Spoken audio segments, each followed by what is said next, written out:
Halo teman-teman semua, perkenalkan kami dari Universitas Citra Bangsa Kupang, program studi Sarjana Farmasi. Saya atas nama Anggi Marlen Hermelinda Rupilu dengan nomor induk mahasiswa 204111082. Perkenalkan, nama lengkap saya Feby Arianti Nekoi dengan NIM 204111073. Saya dari kelompok 4 sebagai pemateri. Perkenalkan, nama saya Angelina Sofia Mislarua, NIM 204111091. Saya sebagai pemateri ketiga.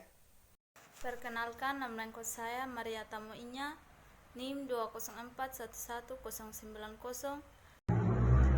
Halo, perkenalkan nama saya Leonardo Junior Winadabo. Saya dari Prodi Farmasi kelas C semester 3 dengan NIM 204111069.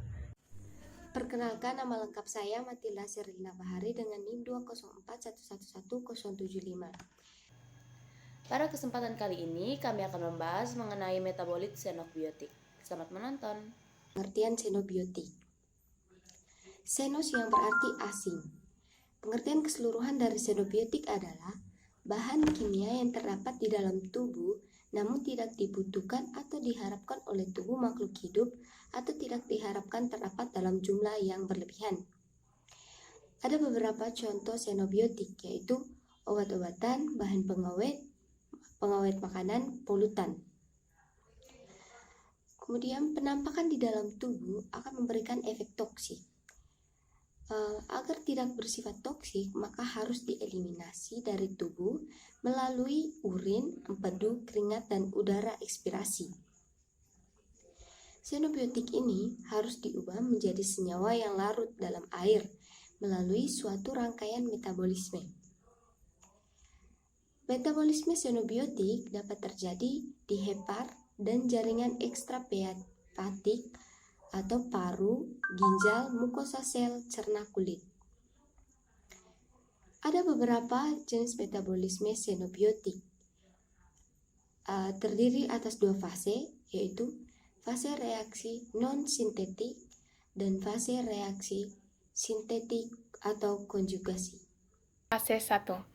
Fase 1 merupakan reaksi non-sintetik. Terjadi pembentukan gugus fungsional atau perubahan gugus fungsional yang sudah ada pada molekul xenobiotik. Tujuannya untuk membuat senyawa menjadi lebih polar dan digunakan sebagai substrat untuk reaksi konjugasi pada fase 2.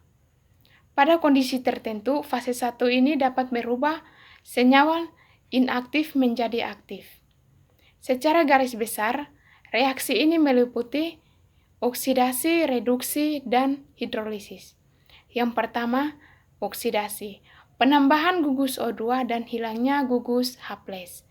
Yang kedua, reduksi, penambahan gugus H+, dan hilangnya gugus O2-. Yang ketiga, hidrolisis, penambahan gugus OH- dan H+. Yang berikut adalah reaksi oksidasi. Reaksi oksidasi merupakan proses terbesar yang terjadi pada fase 1, yaitu sebesar 90%. Sebagian besar dikatalisis oleh enzim sitokrom P450 yang menghasilkan produk sampingan ROS atau reaktif oksigen spesies, misalnya superperoksida dan hidrogen peroksida. ROS dapat merusak unsur-unsur di dalam mitokondria seperti kerusakan sel. Nah, dalam keadaan normal, ROS akan dinetralisir oleh sistem glutathione peroksida yang terdapat di sitosol dan matriks. Zat-zat yang dapat menginduksi aktivitas sitokrom P450 antara lain acetaminophen, rifampicin, alkohol, fenobarbital, dan diazepam. Saya sebagai pemateri berikut akan menjelaskan mengenai reaksi reduksi. Reaksi reduksi sendiri penting untuk pembentukan gugus hidroksil atau amino yang dapat membuat obat menjadi metabolit lebih polar. Reaksi yang termasuk dalam kelompok reaksi reduksi itu ada 3 reaksi. Yang pertama ada nitroreduksi. Kloramfenikol mengalami nitroreduksi di usus yang dikatalisis oleh enzim yang dimiliki oleh flora normal usus. Yang berikut ada azoreduksi. obat yang mengandung azo seperti prontosil akan mengandung reduksi dan menghasilkan bentuk aktif sulfaniamid. Yang berikut adalah reaksi reduksi dehalogenasi. Reaksi ini merupakan jalur penting untuk metabolisme senyawa CCl4 atau karbon tetraklorida dan halotan yang menghasilkan radikal bebas haloalkana atau merusak hepatose. Di sini saya akan menjelaskan tentang reaksi hidrolisis. Baik, yang pertama, hidrolisis seknobiotik ester dan amida menghasilkan asam karboksilat, alkohol, dan amida. Baik, yang kedua, beberapa enzim hidrolisis yang penting antara lain kolinesterase, karboksilisterase, arilesterase, dan